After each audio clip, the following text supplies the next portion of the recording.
Bonjour tout le monde, bienvenue à ce nouveau rendez-vous de Folie douce, ici Yvan Bugeaud. Aujourd'hui, je reçois Joanna Murphy qui vient de l'organisme Carrefour Aliénation Parentale. Elle va nous expliquer ce que c'est l'aliénation parentale. À l'espresso et à l'espresso allongé, Pierre nous amène son sujet, l'importance de la routine chez l'enfant. Notre invité en début de deuxième demi est Karine, c'est un parent qui a vécu l'aliénation parentale. Bienvenue à Folie douce.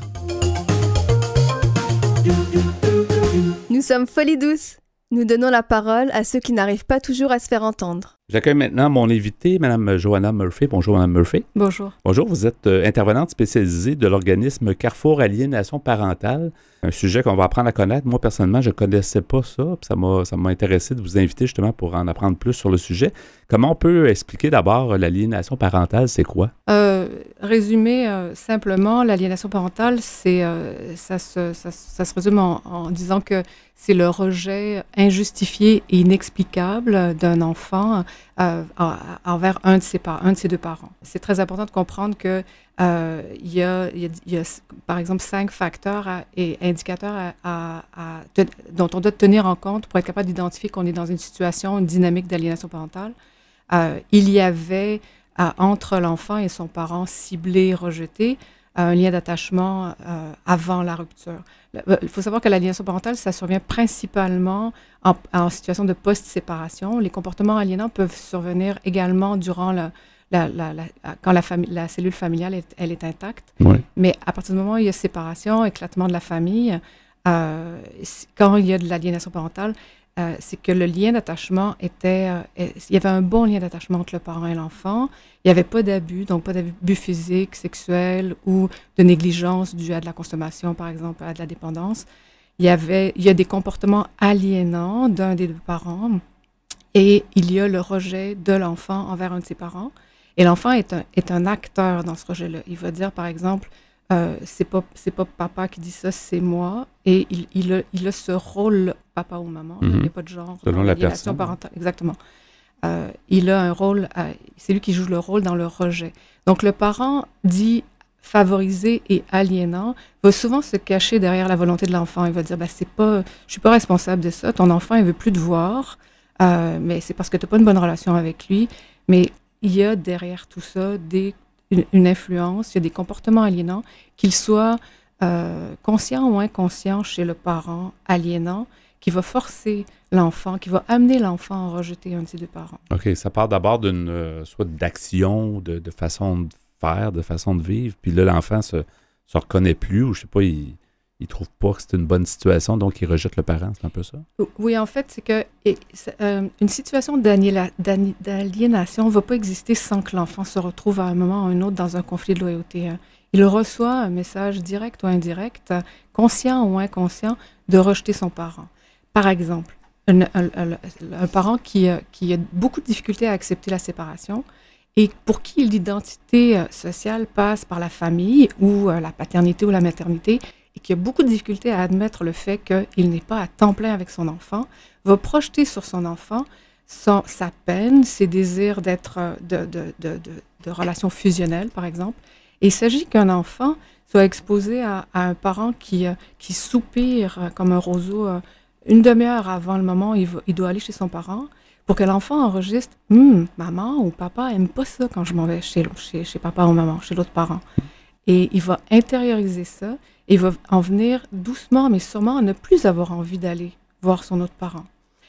Souvent, les professionnels, les psychoéducateurs, par exemple, qui vont intervenir auprès des enfants, vont dire « Oh, il y a mal au ventre avant de retourner chez un parent ». Et on va lire à l'inverse la raison, le symptôme. On va croire que c'est parce qu'il n'a pas envie d'y aller qu'il a mal au ventre, mais c'est parce qu'il a peur de faire de la peine ou il sait que ça s'en vient, ces comportements-là, par exemple, du parent aliénant. Ça, c'est dans une situation d'aliénation inconsciente ou involontaire. Une aliénation volontaire, consciente, c'est par exemple un parent qui n'accepte pas la rupture, qui va dire à l'enfant « ta mère ou ton père nous a abandonnés », et il va y avoir un désir de punition ou de vengeance. Ça, c'est de l'aliénation qui est constante, volontaire, et où il y a un désir d'exclusion parentale. C'est très, très rare qu'on se retrouve dans une situation ou une dynamique d'aliénation où il n'y a pas un désir d'exclusion. il y a également, puis ça c'est quand même assez important de le dire, parce qu'il y a beaucoup de parents qui vont vivre une belle séparation. Et là, tout à coup, quand il y a un nouveau conjoint qui arrive dans le décor, le parent a envie de refaire sa vie, ne veut pas trop se badrer des contraintes ou des conséquences de la coparentalité, et là, va tranquillement rejeter l'autre parent.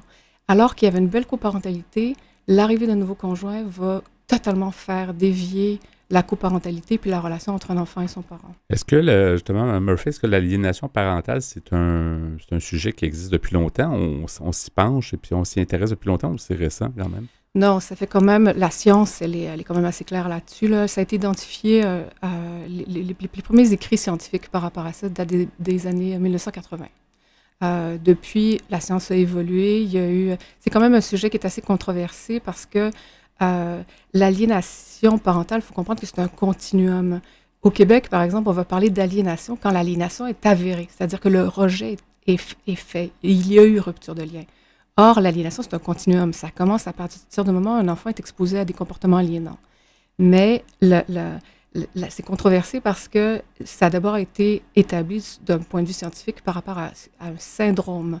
Donc, qu'est-ce qui fait qu'un enfant est en rejet, il est comme possédé, puis il va rejeter de manière injustifiée son parent. Mais ça évolue et aujourd'hui, on est de plus en plus habilité à en discuter en fait intelligemment et de manière... Et est-ce que ça touche beaucoup de gens? Avez-vous une idée? Est-ce qu'on peut dire qu'il y a des statistiques là-dessus? Est-ce qu'on peut savoir le nombre de parents, un pourcentage ou de familles, par exemple? Oui, le nombre exact de familles au Québec, c'est quand même très important parce qu'il y a 25%, par exemple, des familles qui vont vivre des situations, des séparations conflictuelles. Oui. Puis sur ce nombre-là, 10% vont se retrouver pourraient se trouver en situation d'aliénation parentale. OK. Et donc, c'est énorme. Oui, quand même. On n'a pas mentionné, on a mentionné tantôt dans l'intro, mais le Carrefour Aliénation Parentale, c'est l'organisme là, qui aide plusieurs familles, plusieurs parents, justement, sur ce sujet-là. Quand est-ce qu'il a été fondé et pourquoi il y avait un manque, apparemment? En fait, oui, le Carrefour Aliénation Parentale a été fondé en 2017 par la présidente fondatrice, Caroline Paradis. Caroline Paradis, c'est un parent qui était elle-même aliénée. Donc, elle a été en rupture de lien avec ses 2 enfants. Et quand c'était une rupture du jour au lendemain. Donc, quand c'est arrivé, elle a cherché de l'aide. Elle n'en a pas trouvé. Elle s'est tournée vers les tribunaux. Ça a été un cul-de-sac. Elle s'est tournée vers les services les psychosociaux. Ça a été aussi un cul-de-sac. Et elle n'arrivait pas à trouver au Québec des ressources pour répondre adéquatement à cette situation. Alors, elle s'est tournée vers l'international et elle a, pendant 5 ans de temps, étudié ça, colligé l'information et elle a fondé le Carrefour Aliénation Parentale pour venir en aide aux familles principalement. Pour que, d'abord et avant tout, les familles qui sont touchées comprennent ce qu'ils vivent pour ensuite être en mesure d'intervenir adéquatement auprès de leurs enfants. Parce que l'aliénation parentale, ça se déjoue, mais il faut être en mesure d'identifier cette situation-là. Les premiers signes, peut-être. Exactement, les premiers signes. Et comme intervenante, vous êtes directement impliquée là, avec les familles et tout ça. Comment ça fonctionne, les services? Disons, vous êtes intervenante spécialisée, vous rencontrez les gens, vous me disiez avant d'entrer en ondes que ça peut prendre même plusieurs heures à faire le point avec les parents puis bien comprendre la situation. Donc, qu'est-ce que vous offrez comme service? En fait, le Carrefour, il y a le site Internet où il y a toute la théorie et aussi quelques mises en pratique pour les parents. Les professionnels viennent aussi au Carrefour pour se renseigner, s'éduquer, s'informer. Mais les parents, les services qu'on offre aux parents, c'est de l'accompagnement individuel, c'est des groupes de soutien pour des parents qui sont en rupture de lien, donc qui n'ont plus de contact avec leur enfant, des cafés-rencontres où il y a des partages et de l'analyse psychosociale et juridique. Et dans les groupes, dans l'accompagnement individuel, on va faire ça, de l'analyse psychosociale et juridique, c'est-à-dire comprendre quels sont les besoins de la famille ou du parent et de l'enfant d'un point de vue psychosocial. Par exemple, est-ce que ce serait important qu'on cogne à la porte du CNCLC, d'un psychologue, et juridique également. Ils en sont où? Est-ce que c'est pertinent d'aller à la cour? Est-ce qu'il faut contacter la DPJ? Il serait préférable d'aller en médiation? Et on leur explique principalement aussi qu'est-ce qu'ils vivent et comment ils peuvent le prévenir ou comment ils peuvent apaiser leur enfant qui reviennent, par exemple, d'un changement de garde et chargé. Parce qu'un enfant qui est pris dans un conflit de loyauté sévère va revenir chargé de tout le poison auquel il aura été exposé durant la semaine chez l'autre parent. Et il y a des techniques à appliquer. Par exemple, la technique ADR qui consiste à accueillir, dédramatiser, recadrer. Ça, les gens peuvent... Oui. Mais ça se règle, ça peut se régler parce que c'est pas sans espoir. Là, si des parents nous écoutent puis vivent ça, ils se reconnaissent, peut-être qu'ils ne comprenaient pas ce qu'ils vivaient, mais finalement, ils voient bien qu'il y a une problématique qui existe et que d'autres parents sont touchés. Donc, ça peut se régler, là, on peut trouver des solutions. Oui, mais c'est très important de comprendre que plus tôt on intervient dans le processus à l'exposition de comportements aliénants ou d'une dynamique d'aliénation, oui, on peut intervenir puis limiter les dommages.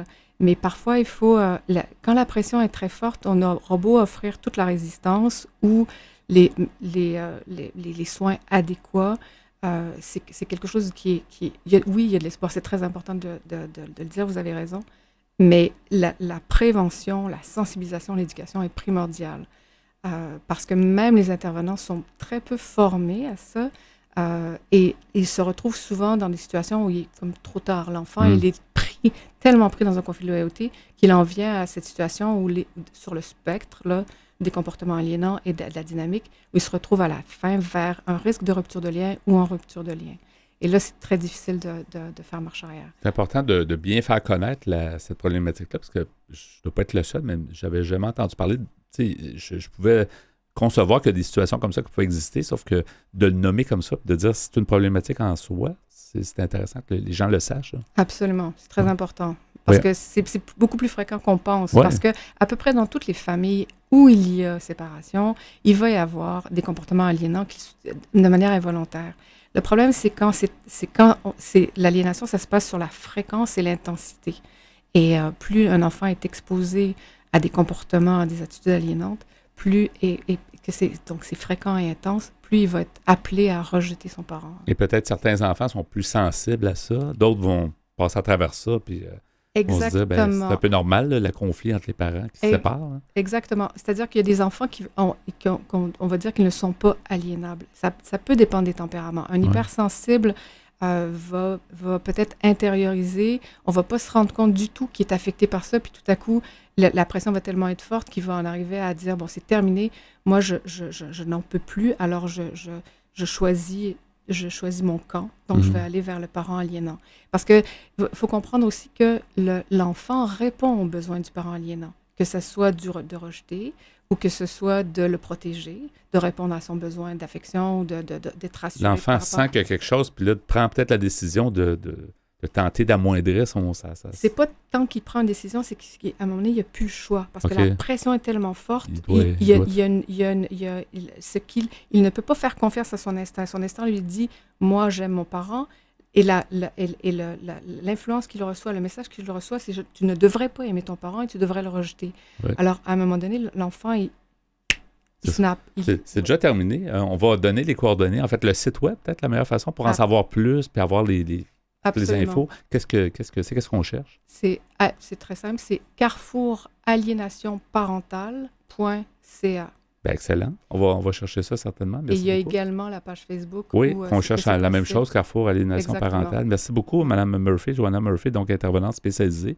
Puis pour en savoir plus, on va évidemment avoir votre présence sur Internet. Merci beaucoup. Plaisir. Au revoir.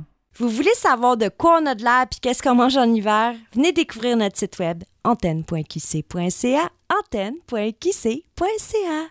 Nous sommes maintenant au bloc Expresso. Bonjour Pierre Laporte. Salut Yvan. Alors, à ce bloc Expresso, l'importance de la routine chez l'enfant. Oui. C'est d'une importance capitale, je pense. Hein? D'après l'article que j'ai trouvé sur Internet, qui s'appelle justement comme ça, les routines, c'est important. Oui, on dit que c'est important chez l'enfant. C'est important aussi pour plusieurs adultes parce que ça enlève une espèce de stress sur beaucoup de gens, de seulement avoir à suivre une espèce de routine, une cédule. Sauf que je dirais que, en tout cas, on va voir d'après tes propos, mais chez l'adulte, des fois, on veut casser la routine, justement. Alors que l'enfant, je pense qu'il peut-être qu'il y a une sécurisation, une sécurité avec la routine, en tout cas. C'est vrai, oui, mais c'est vrai que la routine, ça peut devenir ennuyant. Des fois, on veut changer la routine. C'est notre cas, en tout cas. Exactement. Puis on remarque aussi dans la vie de tous les jours qu'il y a des gens qui sont plus routiniers que d'autres. Il y en a même qui sont très, très routiniers. Oui. Puis il y en a qui n'aiment pas ça, comme moi. Ils n'aiment pas la routine. Fait que ça dépend des gens. Alors, j'ai trouvé cet article, les routines, c'est important. C'est d'après Mme Nathalie Valorant, qui est rédactrice indépendante. C'est sur le site naître et grandir.com, un site québécois. Oui. Alors, elle nous dit, pour se sentir en sécurité et en confiance, les enfants ont besoin d'avoir des journées prévisibles. Comme Lilia, qui a 3 ans, qui suit la même routine tous les jours de semaine, c'est-à-dire le réveil vers 7 heures, la séance de câlin avec maman, le déjeuner, les jeux, le choix des vêtements avec l'aide de papa, l'habillage, le brossage des dents, préparation du sac à dos pour la garderie et départ finalement à 8h30. C'est un bon programme, ça. C'est un programme chargé. Toi, tu as élevé 3 enfants. Est-ce qu'il y en avait comme ça une espèce de routine chez toi? Ben, c'était pas aussi... en tout cas, c'était pas écrit. Peut-être qu'il y en avait une, mais non, c'était pas écrit comme ça. Mais oui, j'imagine qu'il y en avait une. Pour Mme Nicole Malenfant, qui est auteure et enseignante en éducation à l'enfance, elle nous dit « Les routines sont des actions qui reviennent chaque jour dans le même ordre et au même moment. Elles sécurisent et réconfortent les tout-petits car elles leur procurent de la stabilité et leur permettent de prévoir ce qui s'en vient. Cela leur donne l'impression d'avoir du contrôle sur leur quotidien. Ils vivent alors moins de stress et d'anxiété. » Madame Nathalie Parent, qui est psychologue et auteur, nous dit « Souvent, les routines s'installent naturellement. C'est toutefois autour de 6 mois, lorsque le rythme du bébé devient plus régulier, qu'il est plus facile d'associer une période de temps aux routines.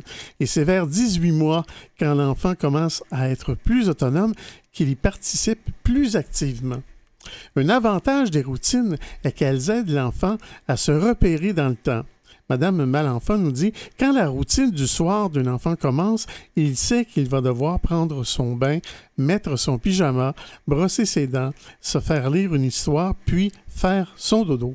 La plupart des besoins de base comme manger, boire, dormir, se laver et s'habiller peuvent d'ailleurs faire l'objet de routines. Jusqu'à 5 ans, dit-elle, environ 40% de la journée d'un enfant y est consacrée. Pour aider votre enfant à devenir plus autonome, vous pouvez lui proposer de choisir entre 2 éléments pendant les routines. Par exemple, tu veux une banane ou une pomme? Tu veux mettre le chandail bleu ou le chandail jaune? Un autre bon côté des routines, elles deviennent des automatismes pour l'enfant. Elles sont donc très utiles le matin, au retour à la maison, en fin d'après-midi et à l'heure du coucher, lorsqu'il y a beaucoup de choses à faire en peu de temps, nous dit Mme Sarah Bourbeau. Caroline, la maman de Lilia, 3 ans, et de Sébastien, 9 ans, le constate. Elle dit « Quand mon fils était plus jeune, c'était difficile de l'arrêter de jouer pour qu'il se prépare le matin et le soir. Avec mon conjoint, on a mis en place des routines et ça a beaucoup aidé. On répétait moins. Avec Lilia, il y a toujours eu des routines et ça se passe bien. Elle sait ce qu'elle a à faire. » Les routines ne sont pas seulement bonnes le matin et le soir. Vous pouvez en avoir pour d'autres activités répétitives, comme les sorties au parc, les repas ou le rangement des jouets. Cela peut rendre le déroulement de la journée plus facile, en plus d'aider votre enfant à prendre de bonnes habitudes. Puis, je me rappelle, Yvan, quand je vivais avec mes parents, même le chien avait sa routine. Oui, bien, souvent, les animaux fonctionnent beaucoup par routine. Puis, oui, c'est vrai. Ouais. Mais des fois aussi, ce qui se passe, en pendant que tu parlais, ça m'est revenu, mais la garderie donne beaucoup de routine. Ouais. Nous autres, on a des enfants à la garderie, fait que c'est sûr que la grosse partie de routine était dans le jour, parce que du matin au soir, du matin en fin d'après-midi, tu à la garderie. Donc, il y avait... Moi, je me rappelle mon père qui est décédé depuis longtemps, mais lui, il était très routinier. Ça faisait partie là, de sa personnalité. Et je me rappelle que si on déplaçait sa routine, ça le dérangeait pas mal, je me rappelle. Mais comme tu disais au début, c'est ça, il y a des gens qui sont très... Ça les sécurise, même adultes. C'est pas un défaut, Marc. Non, mais il y en a d'autres qui préfèrent moins, puis c'est comment on est, là, tout simplement. Madame Valera nous dit « Chaque famille doit trouver la solution qui lui convient. Quand c'est possible, les parents peuvent chacun s'occuper d'un enfant à tour de rôle. » Madame Nathalie Parent nous dit « Cela permet de passer du temps avec chaque enfant. » Quand l'écart d'âge est grand, les routines, celles du dodo par exemple, peuvent se faire l'une après l'autre en commençant par celle du plus jeune. Une autre possibilité, c'est d'impliquer les plus vieux dans les routines des plus petits. Un grand frère ou une grande sœur pourrait ainsi lire l'histoire ou aider l'habillage du plus jeune de temps en temps. Si vous n'avez jamais mis en place de routine, il n'est pas trop tard pour commencer. Madame Malenfant nous dit « Allez-y graduellement avec une routine à la fois. » Il vaut mieux commencer par la routine du dodo car c'est la plus importante. L'idéal, c'est de procéder petit à petit en intégrant 2 éléments à la fois dans une routine. Par exemple, prendre le bain après le souper puis mettre le pyjama. Mais je vais m'arrêter ici, comme c'est ma routine. Ben oui, c'est ta routine de t'arrêter pour poursuivre plus tard à l'Espresso allongé le même sujet, l'importance de la routine chez l'enfant.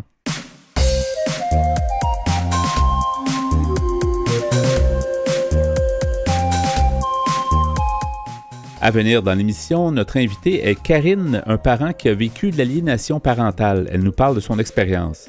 À l'Espresso allongé, Pierre Laporte poursuit avec l'importance de la routine chez l'enfant. Vous écoutez actuellement Folie douce, pionnier en santé mentale depuis 1991.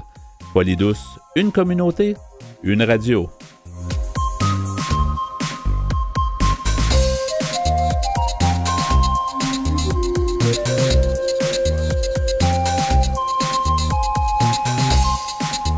Vous écoutez Folie douce, témoignages, entrevues d'experts, chroniques, toutes les facettes de la santé mentale en une seule émission.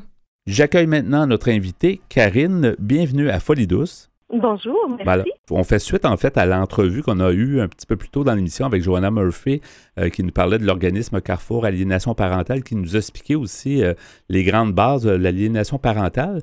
Vous êtes un parent en fait qui a vécu ça, donc on a un exemple concret, on va peut-être encore mieux comprendre qu'est-ce que c'est. Pouvez-vous d'abord nous parler peut-être de votre histoire, comment vous pouvez nous expliquer qu'est-ce qui est arrivé? Ben oui, je vais essayer de vous expliquer vraiment dans les grandes lignes parce que nous, dans le fond, moi, je me suis séparée en 2011, donc ça fait déjà 11 ans là qu'on vit à travers cette dynamique-là d'aliénation parentale. Moi, j'ai 3 grandes filles, finalement 3 filles avec ce papa-là, et les 3 ont été exposées au comportement aliénant du père, mais vraiment, là, depuis un très jeune âge, là, ils avaient 5 ans, 3 ans et 2 ans quand on s'est séparés. Donc, ils ont vécu là-dedans, là, les premières années. C'est quelque chose d'assez insidieux. Hein. Ça s'installe vraiment tranquillement par des comportements, des phrases, des petits mots de temps en temps là, qui vont venir travailler dans l'esprit des enfants. Moi, c'est vraiment ma grande fille qui a subi vraiment beaucoup plus là, les comportements aliénants là, de papa, puis qui a vraiment mordu là, à cette dynamique-là, qui a répondu là, à cette demande-là du père, de vraiment faire un choix là, au niveau de ses parents. Tu sais. Oui. Est-ce que vous aviez entendu parler avant de vivre ça? Saviez-vous que ça existait ou est-ce qu'on pouvait nommer ça l'aliénation parentale? Non, je connaissais vraiment pas ça, puis je m'en suis pas rendu compte avant que ma grande ait 11 ans. Vraiment, là, moi, c'est vraiment quand elle a commencé la 6e année qu'elle a vraiment vécu là, ce qu'on appelle un conflit de loyauté sévère, là, où elle me criait après qu'elle devait aller vivre chez son père, que si je voulais son bonheur, c'était ce que je devais faire. Elle refusait de me parler au retour des contacts de chez son père. Elle se refusait à passer du temps en famille. Elle s'est mise à s'isoler, à vivre beaucoup d'anxiété, de l'insomnie. Fait que moi, je suis allée lui chercher de l'aide. Je suis allée lui chercher une travailleuse sociale qui elle, m'a expliqué qu'elle vivait un conflit sévère de loyauté, qu'elle était prise dans le conflit, qu'elle était au courant, dans le fond, de tout ce qui se passait, parce qu'on avait une séparation assez difficile quand même. Puis elle m'a nommé qu'elle était vraiment la confidente de papa, qu'elle prenait vraiment partie active là au conflit, puis qu'elle en souffrait énormément. Là. Fait que moi, c'est vraiment à partir de là que j'ai commencé à entendre parler, si vous voulez, de la dynamique d'aliénation parentale, mais je pensais jamais qu'on se rendrait où on s'est rendu là avec ma fille, mais ça m'a vraiment frappé d'un coup là Vraiment, vraiment, Et vraiment. qu'est-ce que ça... à part justement peut-être l'aspect peut-être qui a l'air... l'aspect troublé, en fait, dans votre cas de votre fille aînée, est-ce qu'il y avait d'autres problématiques qui sont apparues à cause de ça, autant peut-être de votre côté ou du côté de votre fille surtout? Ben absolument. En fait, là, ça a été, ça s'est joué sur quelques années. Là. Nous, ma fille, elle a vraiment commencé à avoir anxiété, insomnie et tout. Elle s'est mise elle s'est mise à faire de l'automutilation. Elle s'est vraiment mise à chercher de l'aide partout. Puis, entre-temps, nous, la travailleur social, elle en a vu 2 ou 3. On a eu des professeurs qui ont porté plainte à la DPJ. Puis, on a eu la DPJ qui est rentrée dans nos vies à ce moment-là. Puis, qui nous a aidés, si on veut, à passer à travers ces 2 années-là, en fait. Là, mais ma fille, ça a juste continué à se dégrader. Puis, moi aussi, de mon côté, là, bien entendu, parce que ce que je vivais comme coparentalité, ça avait pas de sens. Là. C'était c'était du harcèlement, c'était des reproches constants, mais autant de la part du père que de la part de mon enfant. Fait que moi, j'en ai fini qu'à avoir un diagnostic de trouble d'adaptation avec humeur anxio-dépressive. Hein? C'est un gros terme, mais pour montrer que la situation était très perturbante. Puis, je vivais, dans le fond, une incompréhension, puis perte de contrôle totale de ce qui se passait. Ma fille, elle, malheureusement, ces abus-là lui ont créé un trouble de la personnalité limite. Elle doit vivre avec ça aujourd'hui, là, avec les conséquences de ça. Elle continue à avoir de l'automutilation. Le 4 janvier dernier, elle a fait une tentative de suicide. C'est vraiment quelque chose qui a un impact à long terme. Très difficile. Et notre invité, justement, Mme Murphy, nous disait que l'organisme Carrefour Aliénation Parentale essaie justement de prévenir ce genre de situation-là. C'est peu connu. Moi, je ne le connaissais pas. Puis avant que ça vous arrive, je pense que vous n'étiez pas très au courant non plus de la chose. Il y a beaucoup de gens, je pense, qui ne connaissent pas qu'il y a des problématiques de cette façon-là qui peuvent arriver. C'est important d'en parler, de prévenir surtout, hein? Absolument, absolument. Puis, je vous dirais que c'est souvent perçu comme étant un conflit sévère de garde. Hein. On entend ça souvent. Moi, je l'ai entendu énormément de la DPJ qui est encore dans nos vies après 4 ans. J'ai connu le carrefour d'aliénation parentale, moi, au moment où ma fille est partie vivre chez son père il y a 2 ans, un peu en même temps là, que la COVID est arrivée. Ouais. Puis moi, j'étais en rupture de lien finalement avec mon enfant là, à ce moment-là. Là, elle refusait de me voir. C'était assez intense. Puis c'est en faisant des recherches sur Internet là, que je suis tombée sur le carrefour d'aliénation parentale, puis que j'ai réussi à parler avec Johanna qui m'a, mon Dieu, donné des données, redonné le lien avec mon enfant. Elle m'a montré que j'avais un pouvoir sur la situation, puis que je pouvais agir, puis que je pouvais travailler mon lien avec ma fille, puis ça l'a sauvé ma relation. Là. C'est le fait d'en parler, le fait de comprendre qu'on a un pouvoir quand même si on est un parent rejeté, c'est tellement important, puis ça redonne tellement de l'espoir. On doit surtout se poser la question comme parent, pourquoi elle nous rejette? Au début, ça devait être votre interrogation. Pourquoi? Qu'est-ce que j'ai fait pour qu'elle me rejette comme ça? C'est quelque chose que... Oui, l'incompréhension est là, mais on le voit, on le sent, on le sait. On le sait parce que l'enfant va prendre des paroles de l'adulte qu'on a déjà entendues, qu'on entend régulièrement. C'est vraiment, on voit la dynamique qui se crée. Le lien fusionnel qui va se créer entre le parent aliénant puis notre enfant. Puis on voit là qu'on est finalement une guerre là, où on est seul de notre côté. Là. Mais oui, c'est complètement déroutant parce que notre enfant peut arriver puis nous dire... nous raconter, nous dire à quel point on est un mauvais parent, qu'on n'a pas de bon sens, que c'est donc terrible venir chez nous, puis tout ça parce qu'on n'a pas la bonne marque de pâte à dents là, à la maison. Tout devient un outil finalement qui peut être utilisé à l'aliénation. Fait que c'est complètement déroutant. C'est pour ça qu'il faut chercher de l'aide. Là. Oui, après coup, vous vivez quand même une situation, j'imagine que ça s'est amélioré un peu avec l'aide que vous avez reçue, puis avec peut-être des trucs que vous avez eus pour essayer de garder une bonne relation, surtout avec votre fille aînée. Les autres enfants, je pense que ça va avec vous? Oui, les autres enfants ont été moins touchés. C'est vraiment les trucs qui nous ont le plus aidé, ça a vraiment été, au départ, là, c'est vraiment avec le Carrefour, là, puis Johanna qui m'a aidé à reprendre le contrôle, puis à m'apprendre comment agir avec mon enfant, hein, parce que mon enfant arrivait totalement, en fond, pleine de pression à la maison, puis je devais l'apaiser. Ouais. Ça l'a aidé. Par la suite, moi, on a la chance d'avoir la DPJ avec nous. Là, on a une équipe formidable. On a maintenant la pédopsychiatre, on a une psychologue pour mon enfant, on a un éducateur qui est expert en troubles de personnalité limite. On a vraiment beaucoup, beaucoup d'aide et de soutien aujourd'hui. Hein, puis c'est bien parce que ma fille, malgré qu'elle est sortie du milieu de son père depuis maintenant 1 an, c'est tellement quelque chose d'insidieux qui est long à s'installer que c'est aussi long à déprogrammer. Ouais. Donc, elle a besoin de ce support-là encore. Aujourd'hui, ça fait 1 an qu'elle n'a pas eu de contact, elle, avec son père. Mes 2 autres enfants, elles ont des contacts supervisés avec leur papa, puis pour le moment, ça se passe bien. Ils ont travaillé du côté du papa aussi, hein? Donc pour lui démontrer aussi que ce qu'il faisait, c'était de l'aliénation parentale, parce que c'est pas tout le monde qui le fait d'une manière non plus négative. Je pense qu'il y a beaucoup de parents aliénants qui ne savent pas non plus que ce qu'ils font, c'est de l'aliénation parentale. C'est ça l'affaire, c'est que des fois c'est volontaire et involontaire, c'est pas comme tel, comme vous le dites, c'est peut-être ils savent pas que le mal qu'ils vont faire finalement en faisant ce genre d'attitude-là qu'on nous expliquait justement dans la première entrevue avec Mme Murphy. Là. Exactement. Je vous dirais que probablement que le parent souffre énormément aussi, mais il y a une dynamique qui vient s'installer où l'enfant et le parent deviennent autant sauveurs et victimes l'un avec l'autre contre le même ennemi, hein, qui se pouvait être moi dans ce cas-là, mais les 2 s'entretenaient là-dedans.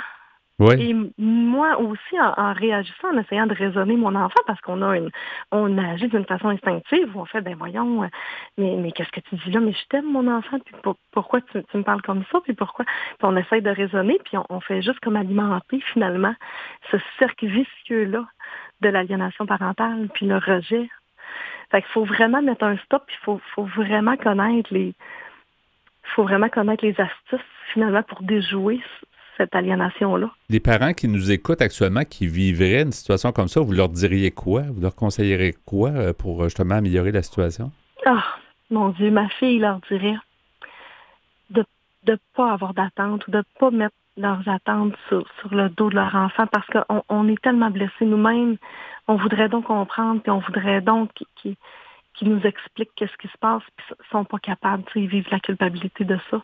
Fait que moi, je leur dirais d'aller chercher de l'aide pour eux aussi, parce que les enfants, ils ont besoin d'un parent qui sont forts, puis d'être indulgent envers eux, puis d'accompagner, puis d'être juste la lumière pour leur enfant. D'être le plus positif possible. Est-ce que la communication, j'imagine, c'est toujours gagnant, la communication, là, de communiquer le plus possible, mais en même temps, il faut savoir comment le faire, comment communiquer? Je pense que c'est du cas par cas. Oui. Oui, il y a des périodes où ça va être propice, il y a des périodes où ça peut être pire. Je pense que c'est vraiment d'être accompagné par les bonnes personnes. Le Carrefour est vraiment la meilleure place, la meilleure analyse pour chaque dossier. C'est vraiment important là c'est comme un jeu d'échecs, hein, de jouer l'aliénation. Donc, il y a des fois que ça va être bien, des fois que ça va être moins bien. Mais c'est d'accueillir, je pense que c'est d'accueillir simplement son enfant, malgré tout ce qui se passe, puis d'être présent, puis de leur montrer qu'on est juste là, puis qu'on est prêt à les recevoir quand ils vont être prêts. Oui. Il reste moins d'1 minute, donc avez-vous quelque chose à rajouter, peut-être un encouragement à certains parents? J'imagine que ça évolue quand même assez bien actuellement pour vous. Oui, je veux démontrer que c'est faisable, qu'on est capable de avoir contact, de avoir un lien avec son enfant. On en est la preuve, moi et ma fille. Hein, j'avais une rupture complète de contact avec elle, puis on a réussi à renouer malgré tout ce qui s'est passé.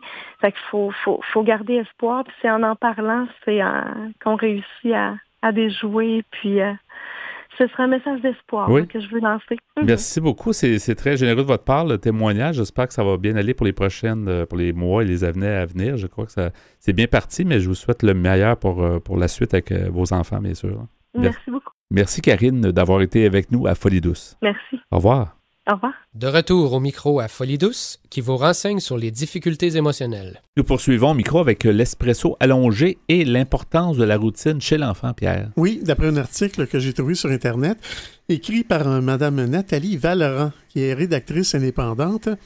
J'ai pris ça sur le site de naîtreetgrandir.com, un site québécois. Donc, les routines, c'est important. Alors, Mme Vallerand nous dit « La routine n'a pas besoin d'être stricte. Vous pouvez vous donner une certaine marge de manœuvre.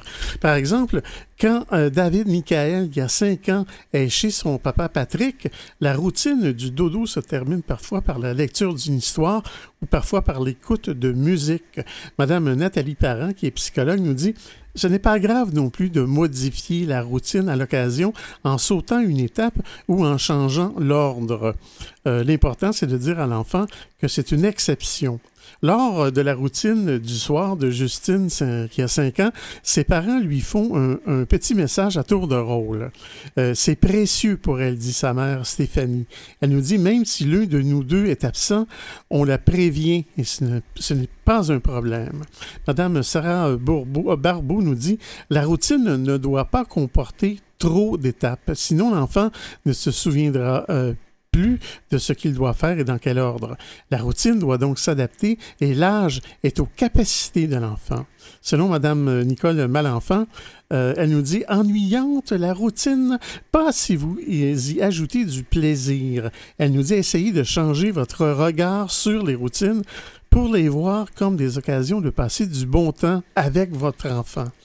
Vous y gagnerez. » Car lorsque la routine est agréable, l'enfant collabore davantage. L'histoire avant le dodo en est un bon exemple. Vous pouvez en profiter pour poser des questions à votre enfant ou lui demander d'imaginer ce qui se passera à la prochaine page.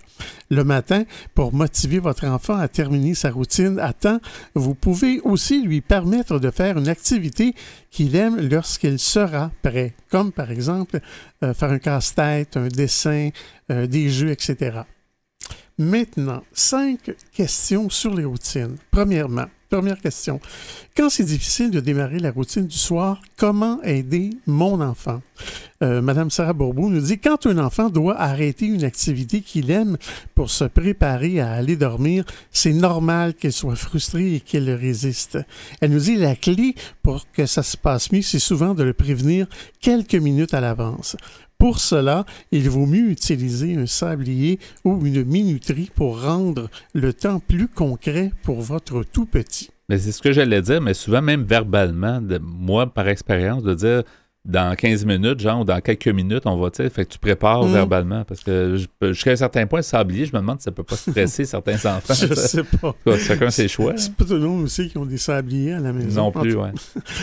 Pour que votre enfant collabore, Mme Vallerand nous dit, vous pouvez aussi lui offrir des choix simples, comme par exemple, quel jouet veux-tu apporter dans ton bain? Ou j'éteins la musique ou c'est toi qui l'éteins? Je choisis l'histoire ou c'est toi qui choisis? On peut aussi afficher des images de chaque étape de sa routine. Cela peut aider votre enfant à se responsabiliser. En les voyant, il sait ce qu'il doit faire sans que vous ayez à lui répéter. Aussi, on peut rendre la routine amusante. C'est ce que fait Caroline quand sa fille Lilia, 3 ans, ne veut pas prendre son bain. Elle nous dit « J'utilise une poupée et je la fais parler comme si elle l'invitait à jouer dans l'eau. » Ouais, c'est une bonne stratégie. Ça vous dit un peu marionnettiste, peut-être? Ouais, un ventriloque. D'autres idées, comme sauter comme un kangourou, par exemple, pour aller à la salle de bain, ou ranger les jouets en chantant, ou disposer le pyjama de votre tout petit par terre en formant un bonhomme, etc. Donc, tu l'amuses, puis en même temps, tu le leurres. Faut être créatif. Oui. Deuxième question, les routines peuvent-elles empêcher mon enfant de s'adapter aux imprévus? Madame Vallerand nous dit, il ne faut pas trop s'inquiéter à ce sujet. Oui, les routines apportent une stabilité dans le quotidien d'un enfant, mais il est normal qu'il y ait parfois des imprévus. Par exemple, un parent revient plus tard de travailler et l'étape du bain saute. Ou encore, l'enfant arrive à la garderie un matin et son éducatrice est remplacée pour la journée car elle est malade. Même si ça peut être déstabilisant au début, la plupart des tout-petits apprennent naturellement à s'adapter à ces imprévus. Les fins de semaine peuvent d'ailleurs être utiles pour habituer un enfant au changement. Patrick, qui est le papa de David Michael, 5 ans, nous dit « C'est plus relax la fin de semaine. Mon fils se couche et se lève plus tard. Rien ne presse. Notre seule routine, c'est d'aller voir les grands jouer au hockey à l'aréna près de chez nous. » De son côté, Justine, 5 ans, a le droit de regarder la télévision les matins de fin de semaine. Jamais la semaine. Et ça ne les déstabilise pas, assure sa maman Stéphanie. Elle comprend que les choses ne sont pas toujours pareilles. Troisième question. Mon enfant aime trop la routine. Est-ce inquiétant? Certains tout-petits ont un tempérament plus anxieux et réagissent fortement dès que leur routine change un peu. Nathalie Parent nous dit « Quand c'est possible, préparez votre enfant au changement en lui en parlant à l'avance. Sans dramatiser les choses, vous pouvez lui dire que vous savez qu'il n'est pas content ou qu'il est inquiet. Reconnaître les émotions de votre enfant peut l'apaiser car il se sent alors compris. Pour aider votre enfant à s'habituer au changement, vous pouvez sauter une étape de sa routine à l'occasion ou en inverser l'ordre. Madame Sarah Barbeau nous dit « Une bonne façon de lui donner envie d'embarquer, c'est d'en faire un jeu. Par exemple, le vendredi, vous pouvez mettre dans un sac des images des étapes de sa routine du soir et lui en faire piger une. Ce sera par là que la routine commencera ce soir-là. C'est amusant et ça permet de rendre la routine plus souple. » Mais je m'arrête ici et vous pourrez lire la suite de cet article qui s'appelle « La routine, c'est important ». C'est écrit par Mme Nathalie Vallerand. Merci beaucoup, Pierre, pour ce sujet. Vous souhaitez écouter l'émission Folie douce au moment qui vous convient le mieux? Branchez-vous sur notre site web pour accéder à notre canal radio sur YouTube. antenne.qc.ca. antenne.qc.ca. Quelques secondes pour compléter ce rendez-vous cette semaine. Merci beaucoup, Pierre Laporte, pour ta mise en onde. Bienvenue, mon cher. Merci également pour tes blocs espresso et allongés où tu nous as parlé de l'importance de la routine chez l'enfant. Oui. Notre invitée en début d'émission, Joanna Murphy, nous a mieux fait connaître l'organisme Carrefour Aliénation Parentale. Et notre invitée en début de deuxième demi, Karine, un parent qui a vécu justement l'aliénation parentale, qui a parlé de son cas et qui nous a encore mieux fait comprendre ce que c'est. Alors, merci à nos invités pour ça. C'était donc le menu de Folie douce cette semaine. C'est Yvan Bugeaud à l'animation. Bonne semaine à tous et à la prochaine. Au revoir.